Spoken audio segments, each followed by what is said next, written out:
Talk Radio. You're in to all things music.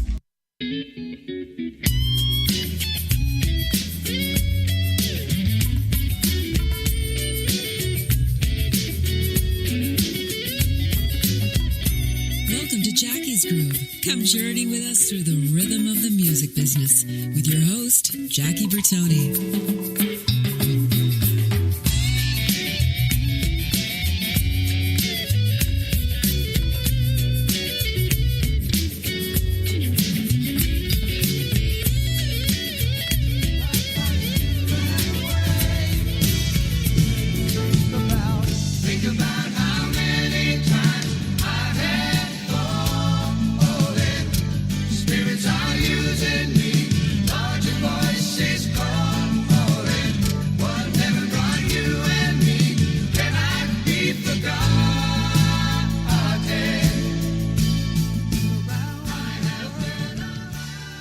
Everybody, welcome to Jackie's Groove. Hey, it is, what day is it? I don't know. It doesn't really matter. I think it's a Wednesday outside. Guys, I am honored today. I've been a fan of this man's drumming for years. I won't get about how old it is, how old we are, but the bottom line is this man is not who we're going to talk about who he has played with. He's going to talk about who he hasn't played with. The man has got legacy behind him. Morely known right now, currently on tour with Joe Walsh, another gentleman that we have in common. I don't have that long of legs with Mr. Walsh, but I've had the opportunity to share the stage with him. So with that said, guys, I want everybody to welcome with open arms and open ears an iconic, incomparable, amazing musician by the name of Mr. Joe Vitale. Joe, welcome to Jackie's Groove, my friend. Hey, thanks, man. Glad to be here. So let's talk about this Canton, Ohio-born man on April the 2nd. I won't talk about the date. It's nobody's business. But how was it growing up in the Vitale household with a father and a family in music? Take it from there, if you would. Well, you're a musician. I'm a musician. You know how it is, the way we live our lives with music being such a big part of it. Well, right. If you grow up in a household that music was a huge part of my dad's life, and so you're completely surrounded by it all the time. You hear all kinds of stories. You hear all kinds of music. You hear the good, the bad, the ugly, and you kind of get a pretty, rounded education in what the music is like. Now, the music business for my father and that generation was, light years different than now. But Perfect. The people are still people, and there were egos, and there were business deals gone bad, and there were promises, and the same old crap, And so it might have been a different decade, but a lot of it was a lot of similar, a lot of parallel things that what we go through today, Yeah, and that's so perfect that you brought that up, because I want to ask, and I ask a lot of people that have been in the business 40 plus years, does Joe understand today's business or the lack thereof? I have no idea what they're doing today. Yeah, okay. It's, I had a pretty good handle and a pretty good grip on music business growing up and doing this all my life. And lately, with all the new ways of doing things, I'm not sure I understand a whole lot of it. Right. I don't know. Maybe I don't want to understand it. But, Probably wise. This whole... I feel bad for young bands, that this whole pay-to-play crap. And and also now at the big shows, there's you if you pay enough money, you can get a decent seat and meet the star. And, it's not like the old days where, you just cram a bunch of people into an arena and have a great time. It's so corporate now. I think that's the right word. And it used to be a lot more musical. And so, you deal with it and you just do it because that's what we got to do. But you have to deal with it. But I'm not sure I like it, but it's what it is. I think it's a fair question, and I think it's a great answer on your part, because I try to get a cross-section of old guys like you and me that have been in the industry, who've seen how things are, and the lack of being able to monetize our talents. I tell everybody, don't steal music. Stop stealing fucking music. I don't walk into your office and stand on your desk and piss on your computer. And that's exactly what it does when when you're stealing music from us. But, I also want to talk about something, too, which I find intriguing. I'm going to get back to that. but the fact that your dad was a barber and used to trade off haircuts for drum lessons. Am I right in saying that? Right. He would give my drum teacher haircuts, and the drum teacher would, we grew up pretty poor, and in the Midwest that's the way people helped people out back then, especially Italian families. They used to one guy was a barber, one guy was a plumber, one guy was and once in a while you'd get a college grad who was a lawyer, but very few of them. But yeah, he used to cut this guy's hair that was my drum teacher, who was a remarkable, fabulous teacher. And so he used to get a haircut every 2 weeks and would teach me, though, every week.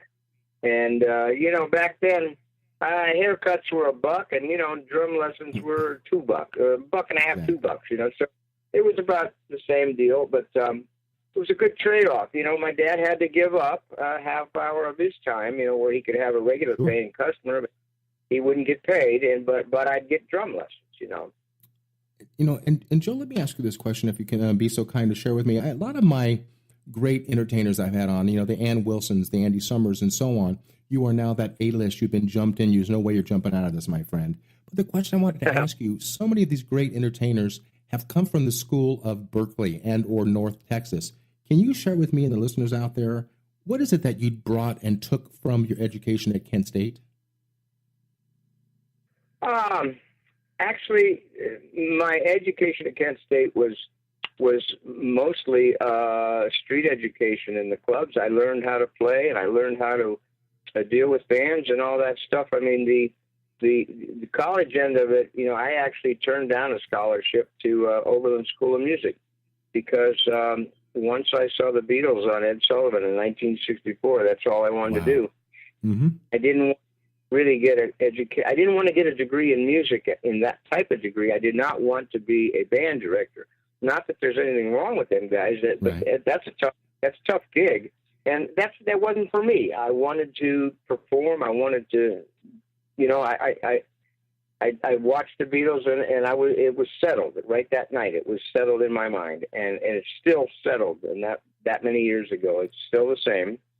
And so, education-wise, it can't. Well, not much is in that end of it, but I sure learned a lot on the street as far as how to play, how to deal with bands, how to deal with musicians and egos and all that sort of stuff.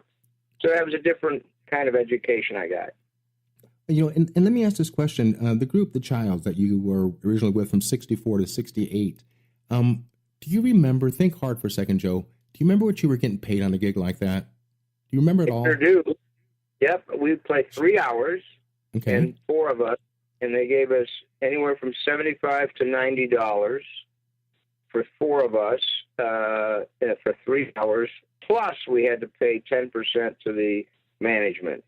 We had a manager after a while because we actually scored a record deal with Warner Brothers.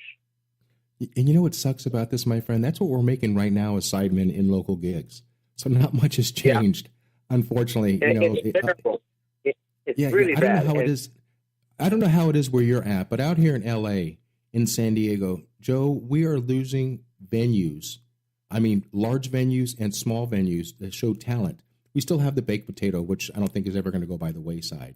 But all these other great jazz clubs and stuff that we get a chance to play, we're now promoting a lot with a big room in Newport Beach called Back Bay Bistro, trying to turn it into a new jazz fusion kind of an outlet, since there's such a lack of that. And, and through that, when you talk about the music business or lack thereof, I always firmly say that the word music and business should never share the same line. It's horrible, man. What's really sad is back in the day in Kent State, when I was first, hanging out with Joe Walsh, and we keep up a while. I actually next year makes 50 years for me and Joe. I met him in '68.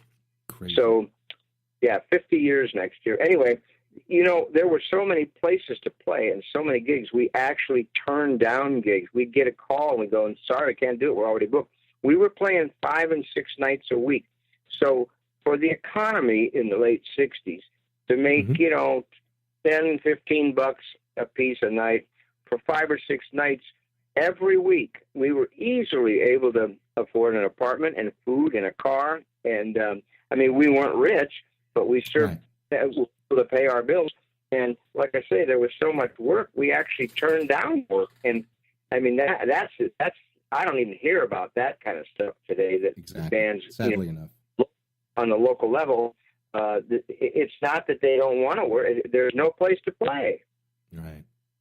And hopefully things will be like a cylindrical. Like everything will come back again when people start realizing the fact that we got to keep music alive, support local music, put music back in the fucking schools where it belongs. Don't get me talking about our government. It's what it is. Go ahead. And like the thing is the people, young people today, old people today, everybody, we still love live music. And when I go to a place, a club or whatever, when there's a band, it's a whole another thing. It's so much better than some disc jockey or something, and it's playing like a school and then 120 dB of bass drum, and in a club. But to have a band, and especially if the band's good, it's so enjoyable, and people love live music. They always have, and they will. They always will love it. I've always said to people, Joe, too, he's like, like when growing up, and your son, Joe Jr., we're going to talk about him. And I got to tell you right now, I look at Joe, your son, I look at you, the apple didn't fall too far from the tree. Not only do you guys sound alike, and having a father as a legend and being his own teacher, you guys look exactly alike. It just blows me out of the water. I kind of did a stop screen of your son and your faces, and it's amazing. So there's no mistaking whose DNA is in his system. And I want to talk more about that when we get about how it is to have a son in the business, or again, in this business that's ever changing. I do want to ask a question to Joe. And, you as, I hate to use the word a sideman or a hired gun, that's what I am. And the fact of the matter is, and to even say that Joe Walsh is your boss would be an insult to yourself, because he's one of your best friends. But with that itself, Are you comfortable still being the A-call and being Joe's hired gun? How do you approach that? It's wonderful. I approach it as, I always wanted to play music for a living. And, there's a certain chemistry between me and my so-called boss, right? But all my bosses have been my friends. All them guys are my friends. And you just have to respect our positions. That's all. Their name is marquee. They got a lot on their plate. If they fuck up, man, it's all on them, man. And I don't have to deal with that, So I respect what they have to deal with and the pressure they're under. And so in that case, I'm gladly a hired gun or a sideman. I'll gladly take the gig, because for me, it's just tons of fun to play.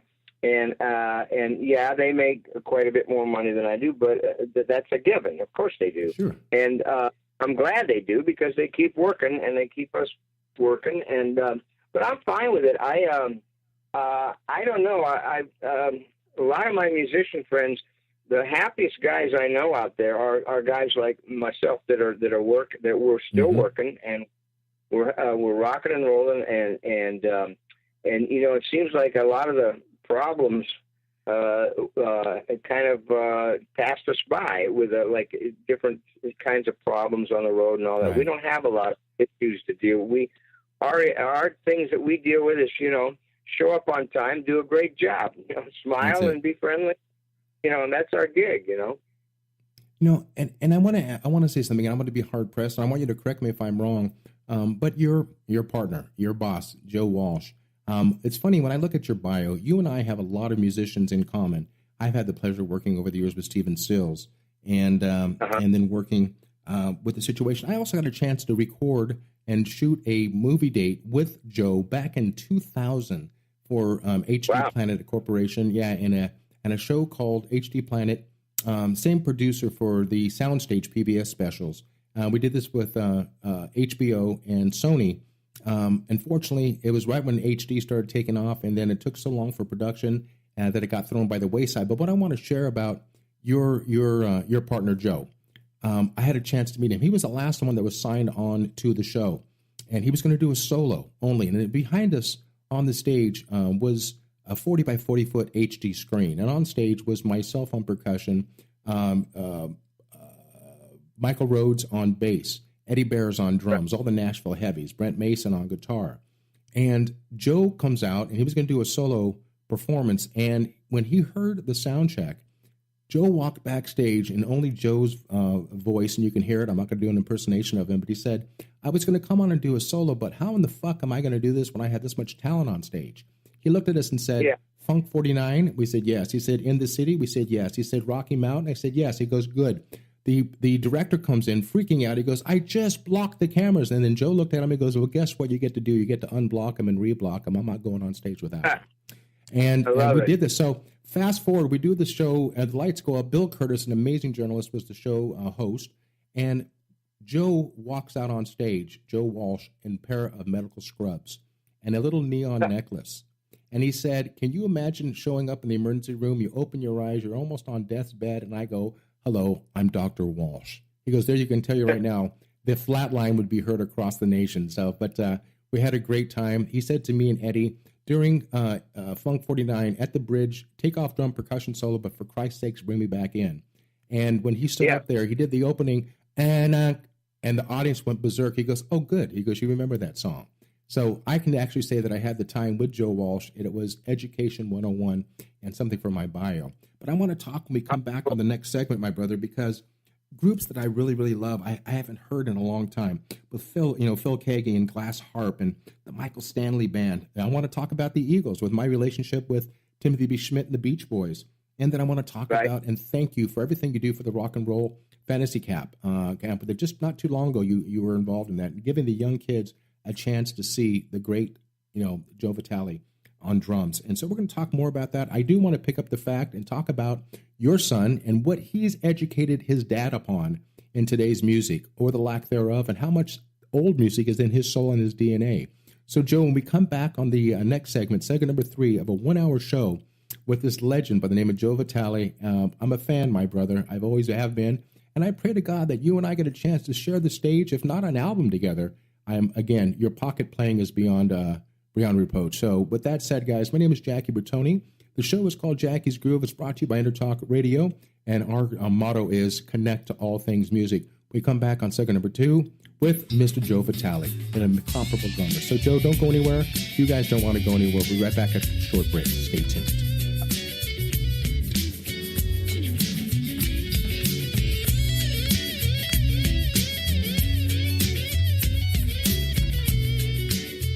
Are you serious about your music? Are you ready to run with the big dogs? The experts at Pitbull Audio have the gear to get you into the game. From leading manufacturers like Mesa Boogie, Fender, Pioneer, and American Audio. To sound your best, you need the best. Pitbull Audio can deliver in rehearsal, on stage, and into the big time. Dropping beats, shredding guitar, or making the crowd roar. Whatever you dream, Pitbull Audio can help make it happen. We are Pitbull Audio. We want you to play it loud. PitbullAudio.com. You know what's all around you every waking moment of your life? Marketing. You're choking on it. I'm Scott Robertson, and when it comes to strategic PR, branding, and marketing, I've seen it all. And actually, I'm still seeing it because bad marketing never sleeps. Join me each week on May the Best Brand Win, right here on Intertalk Radio, and learn how to make the marketing for your brand unforgettable. Hi, I'm Tim Dolbear, the host of Sound Experience on Intertalk Radio. Each week, I talk with top professional audio engineers, producers, musicians, and the manufacturers that make the tools that we use in the studio each and every day. From capturing the perfect take to mastering your final release, and the tools and how the pros use them, we are going to dive deep into their process and learn from their experience. I look forward to you joining us each week on Sound Experience with me, your host, Tim Dolbear. Make this your vinyl night. I'm John J.R. Robinson, and every week, music creation comes alive through stories, experiences, and sounds when vinyl records filled our hearts and minds. My friends and I share our tips and techniques used in creation of iconic tracks for recording artists such as Michael Jackson, Eric Clapton, Quincy Jones, and Steve Winwood, to name a few. Vinyl has emerged hot, and the soul of vinyl defines art and passion which burns deepest at night. Tune in every Wednesday at 2 p.m. Pacific Standard Time on EnterTalkRadio.com. Todd Zuckerman from the rock band Styx, and you're listening to my pal Jackie Bertoni on Jackie's Groove. Groove on, motherfuckers.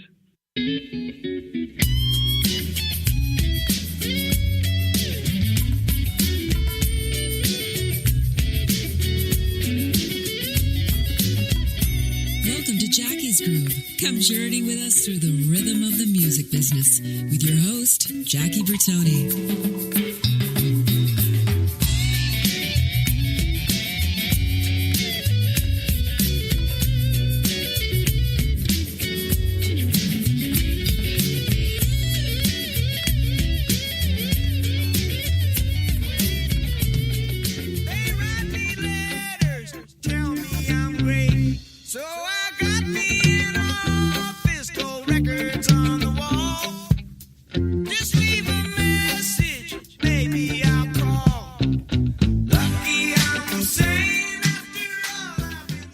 Everybody, welcome back to Jackie's Groove, segment number 2 with my in-studio guest, the legendary Mr. Joe Vitale. Joe, before we go any further, I want everybody out there, when you get a chance, go to iTunes and go to Google. If you can't listen to Jackie's Groove and the plethora of other shows we have on the network live, go ahead and download our easy-to-use and easy-to-navigate and free application. 2 words, Intertalk. Second is radio, Take Jackie's Groove, and our network of shows on the road with you. So with that said, guys, that opening song we just heard again is brought to you by my in-studio guest, Mr. Joe Vitale. Joe, welcome back, brother. I've got 1,000 questions, my friend, I want to ask, and I'm just going to jump right off of it. I'm going to be right up front.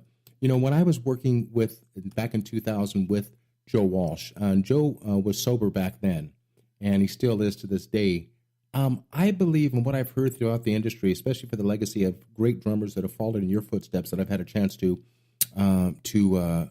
interview, if you will. Jamie Wallum is one of the last great drummers from Tears for Fears, and he'd asked me if it was okay if he talked about his sobriety, and I said, absolutely. But would I be hard-pressed to say, you being as close to Joe as you were, I understand, and correct me if I'm wrong, that you were probably one of the major influences of getting Joe clean. Am I right, or am I out of line on that? Well, I don't know that I was responsible for it, but I think everybody that didn't have such a serious problem was responsible for it. I think Joe looked around and saw people that weren't abusive in alcohol or substance, and right. I think he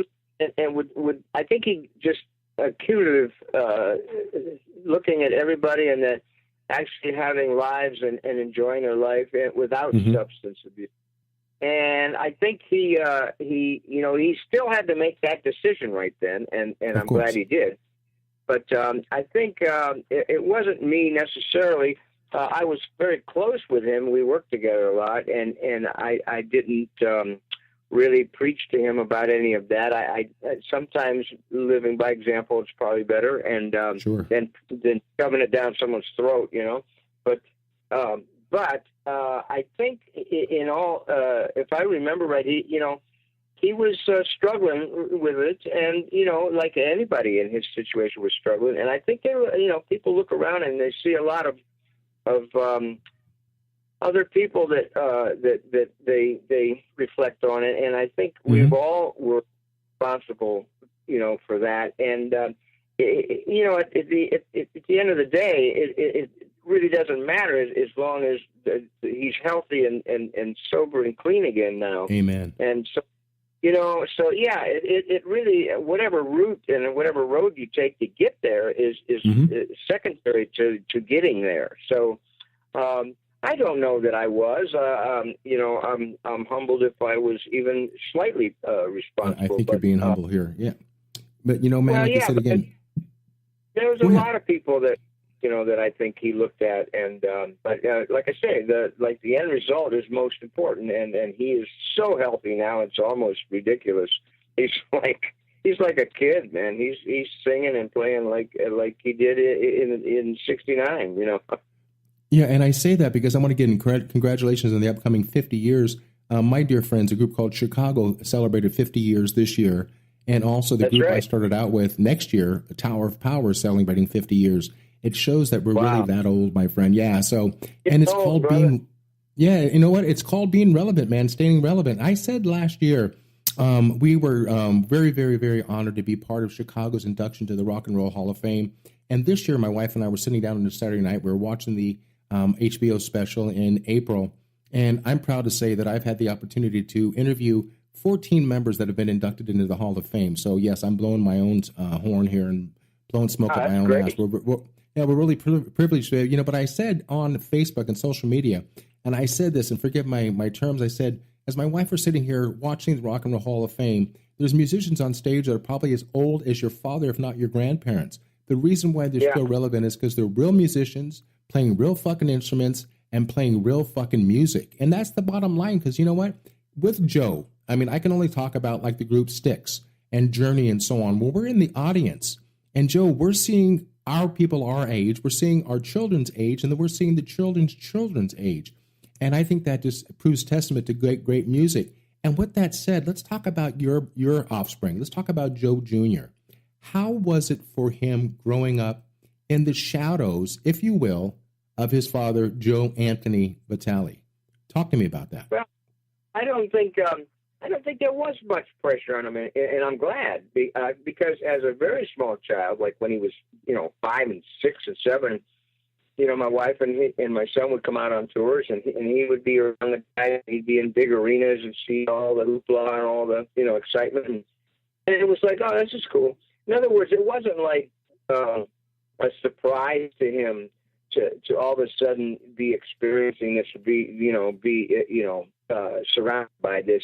It's a gradual thing. He used to come out when I played tours with Crosby, Stills, Nash, or Joe, or whoever, and and he was very comfortable being around them guys because he didn't know them as stars. He just knew them as his dad's friends that he worked with. He didn't look at he didn't know anything about the Buffalo Springfield and the James Gang, all the groups from way back, the Byrds, the Hollies. And so he just looked at these guys as, these are cool guys, and they're my dad's friends, and my dad works for them. He was never, jaded by the whole star thing. And so I think that was a good education for him to introduce him to this craziness. I think he's just kind of slowly adapted to it, and he didn't take it for granted. But he, sometimes it's funny when he talks to me. He goes, I didn't know what those guys had accomplished back then because he was just a little kid. And so I think he's probably got a better, understanding of all that now as he looks back. But growing up with it, and every summer you go on a tour, go on a few dates, he'll come out to local shows. He played tambourine on Teach Your Children with Crosby, Stills, and Nash when he was 10 years old. And so there was nothing to him. It was like, oh, this is fun, this is cool. And I'm glad because I didn't want him to ever be starstruck in a sense that, that it's a different, it's a different set of goals that you reach, when you look at it like that, In other words, if he set his goals out to be a really great musician and a great, great singer and a great person, rather than I want to be a rock star. He had different goals, and I think it rounded out his whole education. And I have a great series on Mondays. It's called Emerging Mondays, Joe, and we are highlighting and spotlighting great artists that are making some inruns. And I'm going to throw that quintessential olive branch out to you, and we'll talk offline. But I'd love to have Joe Jr. come on the show and talk about his history and what's going on with him itself. And the reason why I say that, you mentioned something great. You didn't realize that these stars were anybody else other than friends or uncles or aunts. And I say that because I interviewed my dear friend is Michael McDonald, and his son, Dylan McDonald, I used to hold in my arms as a child. And I had Dylan on the show last month. Let me just tell you something. Joe, his ratings were higher than his father's. And because it's such a great series. And the fact is, and he said also, growing up, he would, open the door and there'd be a guy there with this big mustache, and he only knew him as Uncle David, which was David Crosby. Yeah. And then, and Carney Wilson would open the door, Brian's daughter, and there would be, Uncle Paul McCartney or Uncle Elton John, and Kathy Rich. I interviewed her, and she'd open the door to be Uncle Frank Sinatra. So I understand exactly what it's like for that, because until, like Dylan said, until he actually received his first album of Crosby, Stills, Nash, he went, "Oh fuck, that's Uncle David," and you know, and that's cool because it keeps them humble on that side. And the fact of the matter is, I just want to know something as a family, as a conducive family, being an Italian family. You know, we're all about one thing: love and food. But I want to ask the question itself. I'd be hard pressed to say, is mom and dad still with us? But when your mom and dad were here, did they get a chance, and how did they react to seeing the stardom that their son actually developed over the years? Well, you know, they both were totally against this. They were really, even your father. School. Yeah, my father said the music. You know, even way back in the late '60s, my father said the music business isn't what it used to be. My God, what insight, huh? And he said, finish your schooling. And then, you know, and play music, but get your education, finish your school.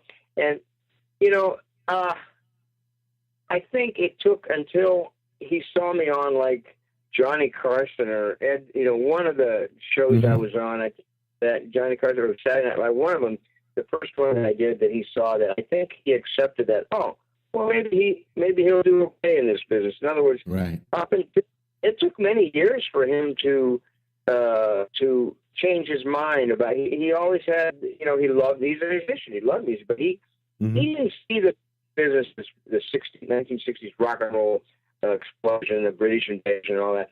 He didn't look at it that he thought it was more of a fad than had big boots in the ground. And little did we know, now we find out that, man, it had some deep roots in the ground, and it's still going. Unfortunately, some of it has changed radically, but you know, I still think when you play live and you look at people and they're enjoying it, they're digging it, and I think that's never changed, and I don't think it will change. I hope it never changes, that people love to hear music. And so it took a long time for my father to accept that, okay, well, maybe this is pretty good what he's. I think that's a lot of parents were like that. Yeah, my mom was the same way. My dad died when I was 8 years old, but my mom watched me get through the business. She really wanted me not to go into music. She was afraid of the drugs and so on, in which I so much didn't really get involved in. I was too busy trying to figure out why I was at the position I was in at such a young age. But obviously my talent brought me there, and the talent has kept me there to this day. And so I have to ask you a question, my friend, and this is very, very close to my heart. Out of all the amazing musicians, you and I would need 5 hours of an interview to go through your Bible here that I have in front of me. But on some of the people that you've recorded with that I've never had the option of even the chance of meeting, but somebody that a song written by and sung by this amazing artist by the name of Dan Fogelberg. My father-in-law, my best friend Rocco, died 2 years ago, actually 2 years, November the 1st. And the song we had on his memorial video was a song called Leader of the Band. I can cry now even thinking about that. You know, through that work with Dan Fogelberg, groups like, you know, Nicolette Larson and Jackson Brown, that conducive unit itself. When you think back and you look back at your beautiful career that you've been blessed with, it's an unfair question. It's almost asking who's the favorite child. But when you look back at your history to this day, and not to disparage the fact of Joe and anybody else you work with, but is there a favorite musician that you have worked with that still puts a smile on your face, that you still pinch yourself that you did it? I really do have to admit that it is Joe Walsh because I have a story for every person I've ever worked with, and there's certainly a connection, and there's something about everybody I've ever worked with that's very special to them, uniquely to them, and that doesn't exist in any other players. But if you took all those in a hat, I think Joe Walsh kind of would fit in most of those categories. He, you know, it's all about chemistry, and it's also about fun, and it's, you know, that kind of stuff. But there's it's different when you have a musical relationship where, you know, I know what he's thinking, and he knows what I'm thinking, and that's special. And you know, he knows when I'm going to go for a fill. I know when he's going to do a certain guitar riff or something. we play together so well because of that, and so it's very comfortable for me to play with him. But there's things about every artist I work for, that is very special, and no other artist has that uniquely to one. Everyone has their own niche that I appreciated and respected. But I think if you took all those niches and put them together, you'd probably have something like Joe. Our connection has a lot of those niches. So, I would say so, definitely. Joe, let me ask you this question real quick itself. My dear friend, and I'm sure is a friend of yours also, another crazy Italian by the name of Liberty DeVito. And when we talk, we sit down behind a plate of mustacholi or whatever it may be. Now, I know Brooklyn, I know the Bronx, I know Jersey food itself, and I have a lot of friends of ours that come out of Boardman and of Youngstown, a huge Italian community. And how you and I were brought together was a dear friend of mine, another great drummer by the name of Michael Monaco. If it wasn't for Michael, you and I wouldn't be talking right now. But my question to you, all based upon food, is food or Italian food from the Ohio area, is it parallel to that of New York and New Jersey, or is it completely different? Is it northern? Is it southern Italian? What is your favorite? Here's what I found out. It's universally the same, and here's why. If from certain parts of Italy, I think all the people that came from the old country came to America. If you're Calabrese, if you're Sicilian, if you're from Rome, wherever you're from, you learned how to cook a certain way. And every single person that's from that area, it seems like they had the same grandmother. And you look the same way now, like, for instance, Joe Lala, the percussionist, the late Joe Lala, his family was from Calabria, and my family was from Calabria. Joe Lala was an incredible cook. When Joe cooked, you couldn't tell the difference between his cooking and my grandmother's cooking. And it was like, okay, I get it now. And then my father's side was Sicilian. And I have a couple of friends that are Sicilian. I had dinner at their house. And they made the food just like my grandmother. I think it's the way, whatever was brought from the old country, and whatever part of the old country you're from, the entire family learns one thing and one way to do it, and then the next family from a different area learns a different way. And that's Joe, what I noticed. I'm going to jump in here. I got to jump in real quick because we're coming out of this segment right now. I do want to pick up the food because I got to ask you a question. Again, I'm looking at your name, Joseph Anthony Vitale, or as my grandma would call it, Joseph Antony. And there's no getting around that. So when we come back on the last segment, brother, again, we're going to have to pick this up and we're going to have to do another interview because it's not enough time. So with that said, guys, I'll be right back with Joe Vitale. My name is Jackie Bertoni, Jackie's Groove, brought to you by Intertalk Radio. Connect to all things music. Guys, final segment coming up around the corner. Don't go anywhere. So much more in store. Stay tuned.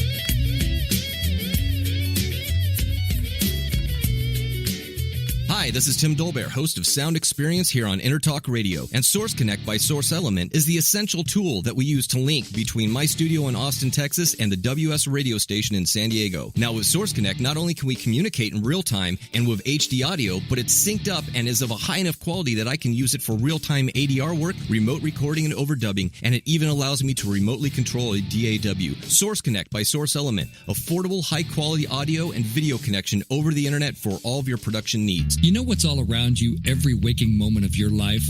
Marketing. You're choking on it. I'm Scott Robertson, and when it comes to strategic PR, branding, and marketing, I've seen it all. And actually, I'm still seeing it because bad marketing never sleeps. Join me each week on May the Best Brand Win, right here on Intertalk Radio, and learn how to make the marketing for your brand unforgettable. Make this your vinyl night. I'm John J.R. Robinson, and every week, music creation comes alive through stories, experiences, and sounds when vinyl records filled our hearts and minds. My friends and I share our tips and techniques used in creation of iconic tracks for recording artists such as Michael Jackson, Eric Clapton, Quincy Jones, and Steve Winwood, to name a few. Vinyl has emerged hot, and the soul of vinyl defines art and passion which burns deepest at night. Tune in every Wednesday at 2 p.m. Pacific Standard Time on InterTalkRadio.com. Are you serious about your music? Are you ready to run with the big dogs? The experts at Pitbull Audio have the gear to get you into the game.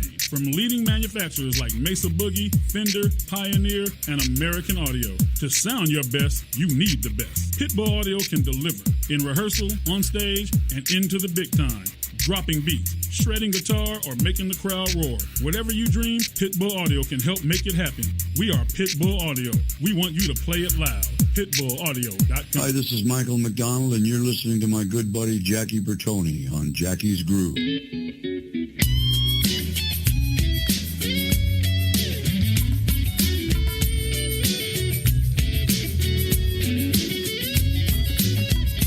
Welcome to Jackie's Groove. Come journey with us through the rhythm of the music business with your host, Jackie Bertoni.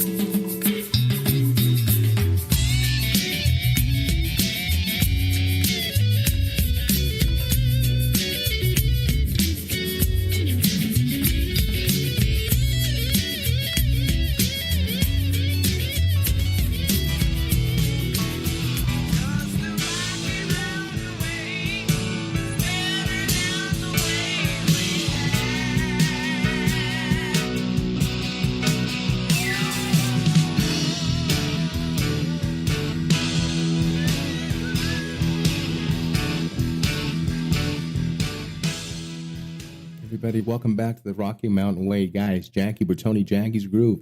Hey, man, I am honored today. I'm talking in my studio to Mr. Joe Vitale, or Joe Anthony Vitale. Man, we're talking about food on the break. We're talking about how we Italians out of the Bronx call sauce, spaghetti sauce. We call it, he doesn't understand the word zugu, and he also understands the word, they didn't know what they meant by the term gravy. And I had a big argument and a good argument with Al DiMeola, saying, I don't understand what you fucking New Yorkers talk about, sauce is gravy, sauce is sauce.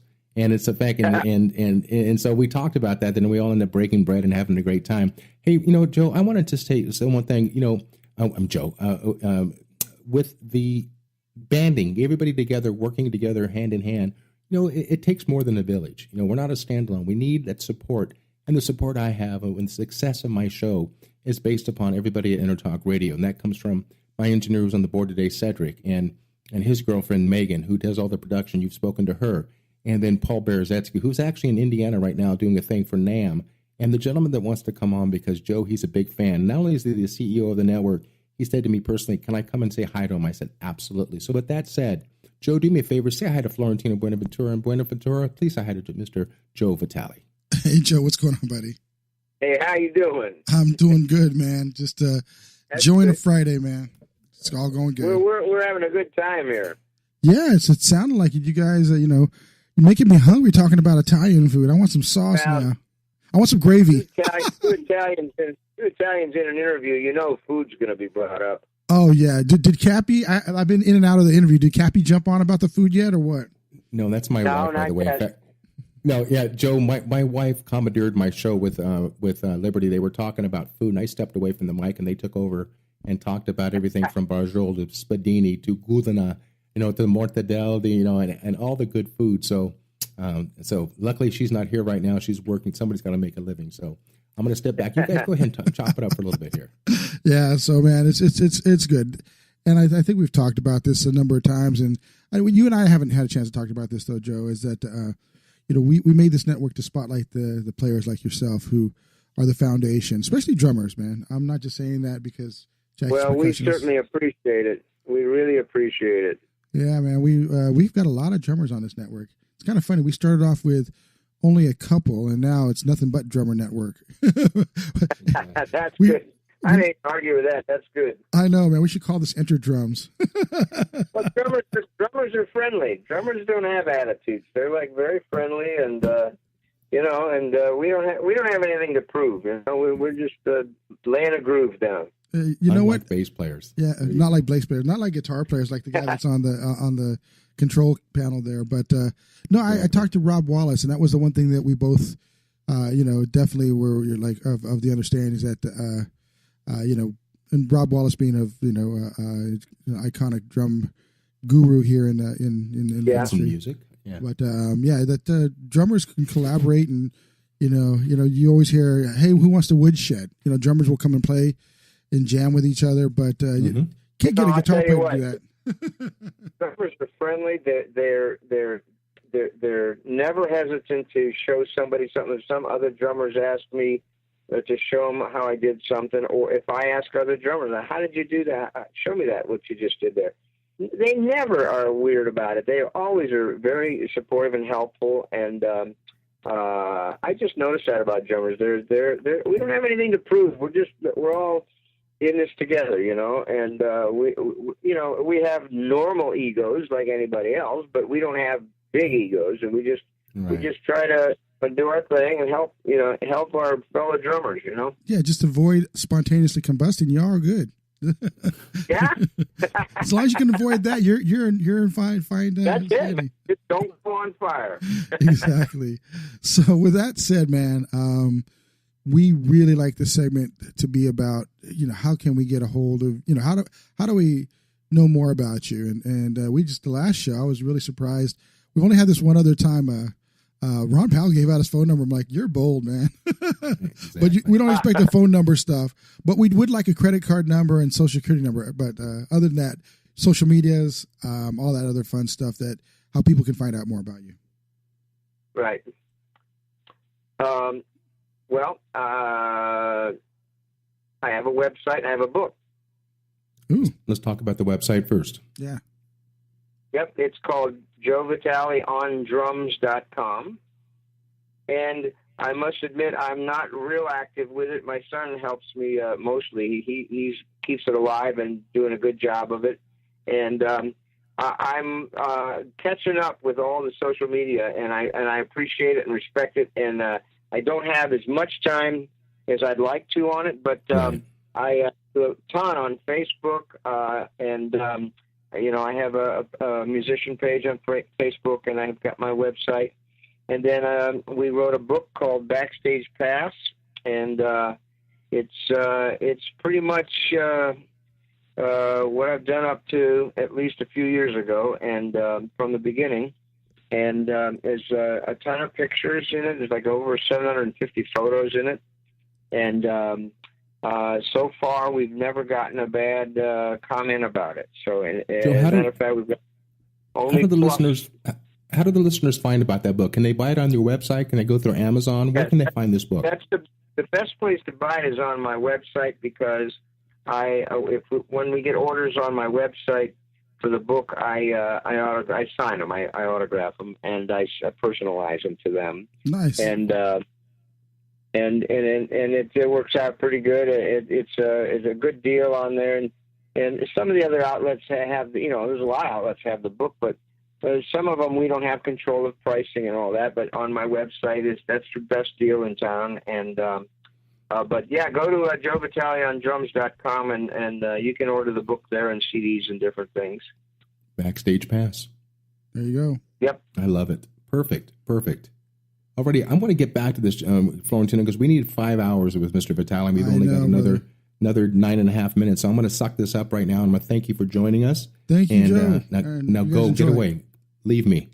I love you, brother. I'm not going to play bass for you anymore. That's all I'm going to tell you. There you go. Done deal. All right. Thanks, brother. Okay, so Joe, let me ask you this question. And I asked this question to everybody. Actually, it's a question my wife came up with.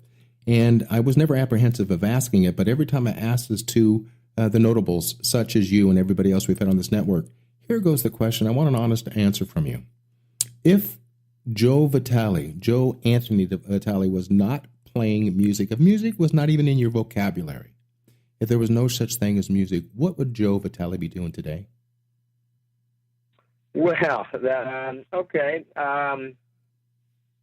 This will sound bizarre, but anything that has to do with incredibly difficult math, because I love math. I aced math in all my schooling, my education, even into college. I was taking post-grad work in math.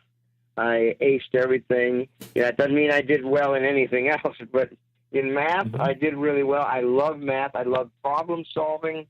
And I love electronics. And so all my advisors in high school would, when they'd you'd get close to college age, and they would sit down and talk with you. Now, what are you going to do with your life? Well, I would say I was going to be a musician. And so, well, based on your education here, you have a passion for electronics, and you've done quite well in math. You should be an electrical engineer. Yeah. Like, no, I should be a drummer. But if to answer your question, and honestly answer your question, if I were a drummer, if I had nothing whatsoever to do with music, I probably would be an electrical engineer, because I love all that stuff. I love science, because it's so challenging, and there's an endless inventions, endless results out there. That it's endless, and just to look back in history and see how far we've come as a human race, it's quite amazing. And all the inventions and creations in medicine and technology and science, and that thrills me. I love it. And so yeah, if I were a musician, I would be doing some kind of I don't know, electrical engineering, science, or I don't know, something like that. Right, let's jump back into music for a quick second. Do you read and write music? Yes, I do. Okay, so I get that question. I don't read or write a stitch of it itself, so I always have to ask that question to find out. Let me ask this question: the old meets the new. Let's talk about today's technology. When you are live on stage with Joe or other size of theaters and or arenas, I, myself, speaking personally, I cannot stand in-ear monitors. I don't like them. My ears don't like them. I live for the ambient wedge. I usually have 2 or 3 of them around my percussion rig. What does Joe like? Joe, are you still in love with the ambient wedge, or do you favor in-ear monitors? My listeners want to know. No, I'm with you 100%. I hate in-ear monitors. I can't stand them, especially for a drummer. It robs you of all dynamics. And you completely unattached. You're completely like not part of the whole building, and you're in your own little world up there. Right. And you're I don't know. There's no connection with the audience, it seems, because it's almost kind of creepy. The first time I used in-ears, it was almost kind of creepy. It's like, whoa, wait a minute. Yeah. This is uncomfortable. It's not comfortable, because I'm looking out and I see thousands of people, and I don't hear them, and I don't feel them, and I'm little old world. And also, when I first started using them, the guitar player, the keyboard player turn around and go, "Hey, why are you playing so loud? You can't tell how loud you're playing. I'm sorry. I don't care how good you are or how experienced you are. Your dynamics suffer. Your dynamics are based on what monitor mix you have. If the monitor guy's got tons of drums in your in-ears, then you're going to play soft. If there's not a whole lot in it, That's a perfect segue, too. That's a perfect segue, because I want to jump in here. What do you not want to hear in your wedge? Share with us. I'm sorry for jumping in there, but what don't you want to hear? What don't I want to hear in my wedge? Yeah. Any musician that's out of time. I love it. See, that is I set you up for that, man, because when I asked Michael McDonald, what don't you want to hear? And he says the wrong note. And, same thing. There you go. I'm a drummer, so I'm a drummer, so I don't mind, although I'm a singer, I don't mind a wrong note nearly as I mind someone rushing or dragging or just way out of time or something, because that pulls me. It's hard to struggle. You struggle with it because you're trying to lay the groove down, and you get this loud. I've actually, of course, won't mention names, but I've actually had done entire tours with certain players, not even in my mind. I couldn't even hear them for an entire tour.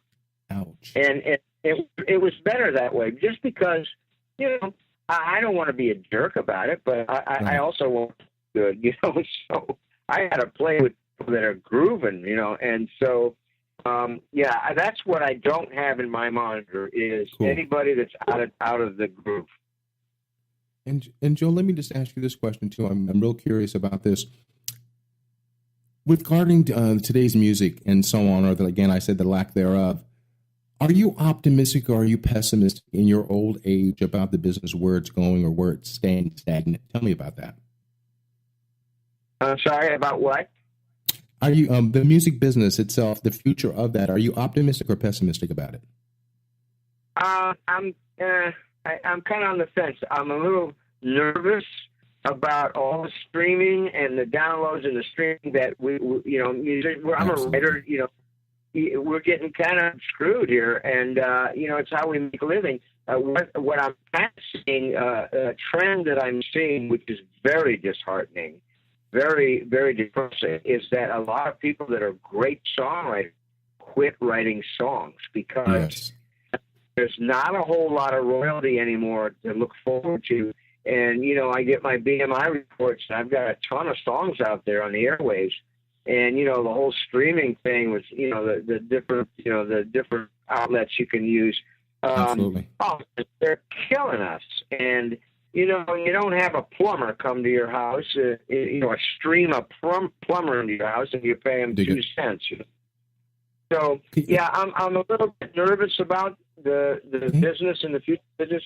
But what's most depressing is seeing killer writers that quit. Yeah, I know. It's just hard to monetize That's bad. things. That's not good. We don't have. There's nothing to look forward to. It's a tragedy. I mean, I agree 100%, and I got my fingers crossed that maybe, because we don't value music in America like they do abroad. And that's another show on Oprah I don't want to get involved in. But I do want to mention one thing itself.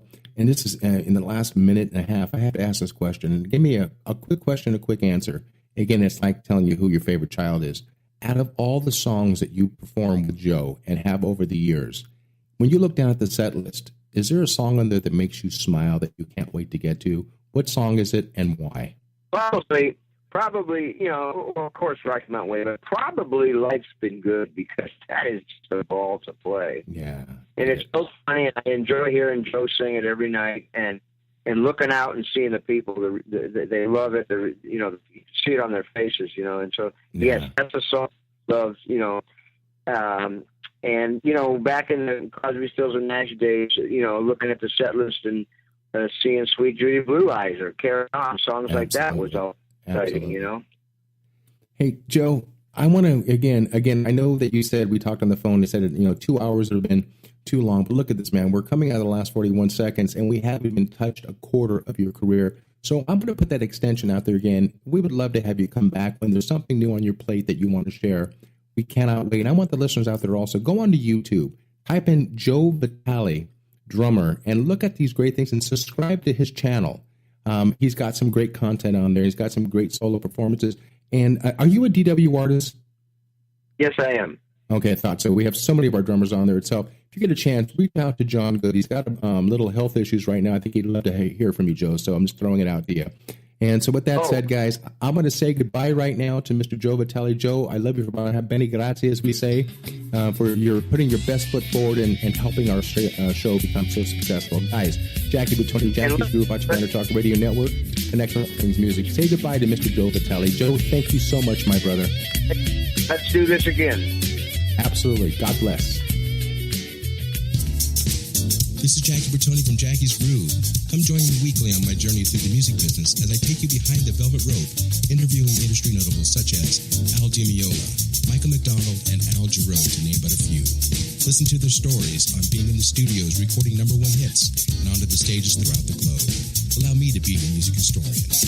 You can hear me live every Monday at 2 p.m. and every Wednesday at 12 noon Pacific Standard Time or 24/7 on jackiesgroove.com. Ready to get your groove on? Hi, this is Tim Dolbear from Eclectica Studios. I'm a full-time mixing and recording engineer. I work with Grammy winners, labels, and indie artists, using state-of-the-art digital mixing and restoration tools and the very best in analog gear.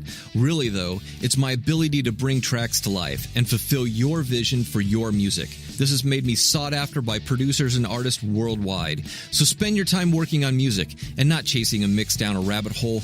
Go to timdolbear.com and check out our free one-song mix offer. You know what's all around you every waking moment of your life? Marketing. You're choking on it.